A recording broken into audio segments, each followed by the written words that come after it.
About 4 years ago, the day that ChatGPT came out, which also happened to be my birthday, I gave my 2 weeks notice. And everybody around me thought that I had genuinely lost my mind because I was just about to quit a $250,000 software engineering job. But here's the thing that they did not know.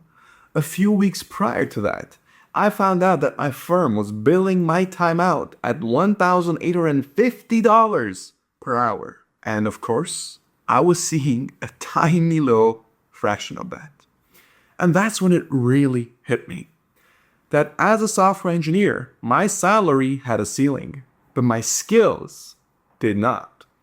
And I'll tell you one thing right now. If you're a software engineer watching this video, especially in 2026, guess what? That's going to be the case for you as well. So what I want to do in this video is show you the exact math that made walking out the smartest thing that I've ever done.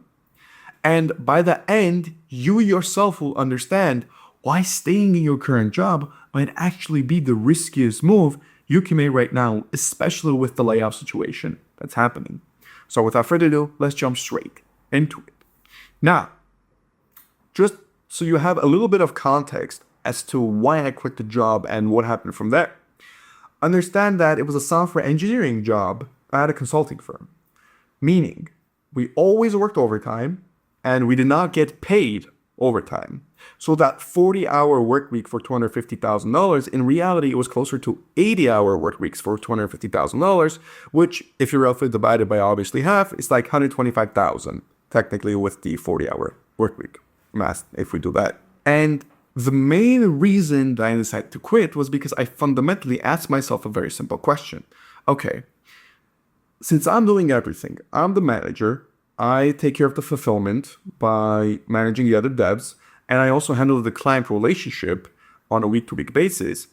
Pretty much the only thing that the company did for me is bring me the client, meaning they closed the client. And I asked myself this question: is closing the client really that difficult, such that it warrants the company to take over 90% of the total money?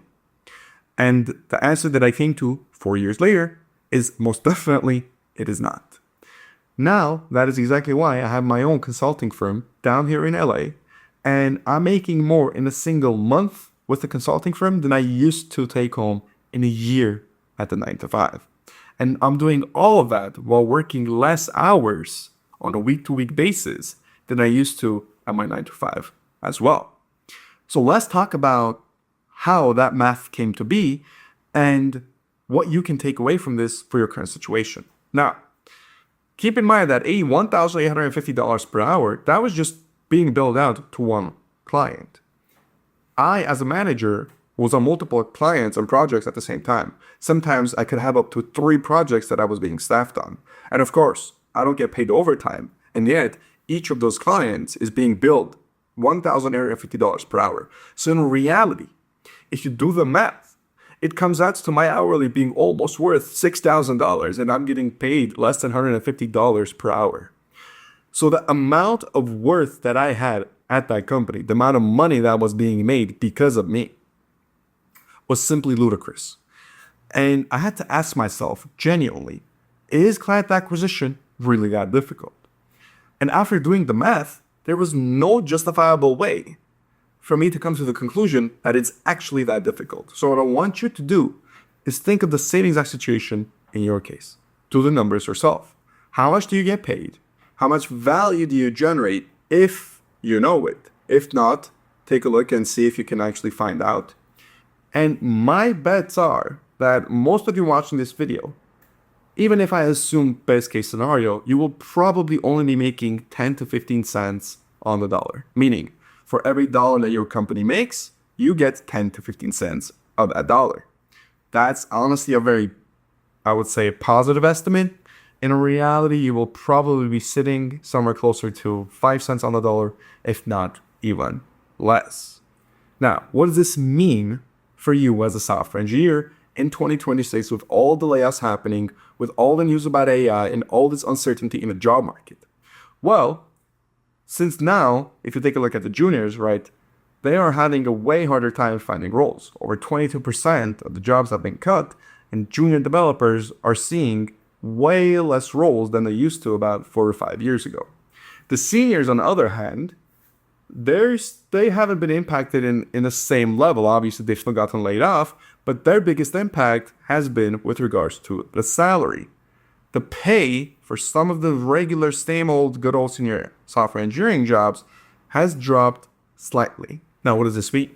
This means now your cents on the dollar that you used to get, if it was 10 to 15, now it's going to be even lower. And it's only going to get progressively worse and worse as AI is going to be able to do a lot more of what we do. Obviously, we're far from being replaced. However, that day will come. I don't know if it's going to be 10 years, 15 years, 20 years from now. So the smartest thing that you can do right now is very logically understand the situation at hand, understand how much are you getting cents on the dollar, and ask yourself the question, is everything else that's happening that's not up to me, that I'm not owning, is it really that much more difficult such that I can't do it, that warrants them taking that much money? The answer you will come to for most of you is no, it is not that much more difficult. And don't take just my example in this. Sure, I did it, took me 4 years to get to this point, but you can take a look at other software engineers, especially those in my startup accelerator, Code to CEO. Take a look at Demir, Dom, Paul, all these individuals who are able to, once again, just ask themselves the questions, is this that much more difficult such that it warrants them taking that much money?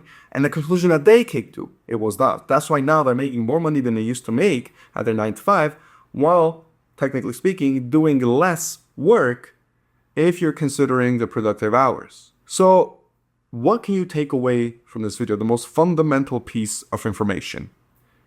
That is going to be understanding what your worth is. Understanding that you as a software engineer, your salary will always be capped. However, understand what is your fundamental worth. Take a look at cents on the dollar. And if it's a number that makes you mad, ask yourself this question. Is everything else in the company keeping? Is it really that much justifiable? Is what they're doing that much more difficult? If it's only client acquisition, do you think acquiring a client is going to be that difficult such that they're going to keep that much money from you? And then if there's even a slight doubt in you that says, no, I don't think it's actually that difficult, I think I can do this for myself, then my recommendation for you would be to genuinely consider quitting and preventing yourself from becoming another person that got laid off with a severance package that is not going to scramble around looking for a job. And I'm not saying immediately quit your job and point the middle finger. That's not what I'm saying. I'm saying start considering that you need to be independent of these corporations, that you need to find a way to secure your own source of income such that you own the entire pipeline, you own all the responsibility, and you own all the upside as a direct result of it. Obviously, I'm alluding to starting a business. But if you genuinely just take a look at how much value you bring to the company right now, how much you get paid from them, ask yourself the question, can you do this on your own? And then even a little bit of doubt, I want you to go ahead and actually consider business as a genuine path for you to take. That's it for the video. I hope you enjoyed it. And as always, have a good rest of your day.